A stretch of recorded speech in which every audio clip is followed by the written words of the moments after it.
মুরগির ঘরে গিয়ে এরকম কিছু দেখতে পারবো তা আমি আগে জানতাম। চলো আমি এখন যাচ্ছি আমার মুরগির ঘরটা খুলতে, মানে মুরগিগুলোকে ছাড়বো এখন। মুরগিগুলোকে ছাড়ে দিই, সকালবেলা থেকে এদেরকে ছাড়া হয় নাই। এই কয়টা মুরগি দেখছো বন্ধুরা, আগে আমার কাছে না অনেক মুরগি ছিল, মানে আমি আগে অনেক মুরগি পালতাম, কিন্তু কিছু কারণের জন্য অতগুলো মুরগি পালা অসম্ভব হয়ে যাচ্ছিল, যেহেতু অতটা স্পেসও দিতে পারি না, আর একটু খাঁচাও নেই আমার কাছে যে অতগুলো মুরগি এক জায়গায় রাখবো। তার জন্য কি যেন বলে এই কটাই মুরগি আছে আপাতত।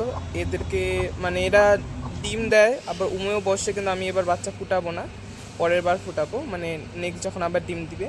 এদিকে এরা চাল খাচ্ছিল। আর মুরগাটাকে বাঁধে রাখার একটাই কারণ কি বলতো বন্ধুরা, এ না মানুষের বাড়িতে চলে যায়, মানুষের বাড়ি ধান চাল গম সব খেয়ে আসে, আর মানুষরা আমাকে শুধু বকা দেয়। তার জন্য একে বাঁধে রাখি, তার জন্য একে রশি দিয়ে বাঁধে রাখলে কোথাও যায় না, বাড়িতেই থাকে। আর দুটা মুরগি সবসময় ছাড়াই থাকে। আর ওরা কি বলতো, ওদেরকে আমি ছোট্টবেলা থেকে মানুষ করছি তো, মানে ছোট্ট বাচ্চা, মানে কি কত দিনে ধরো 2 মাস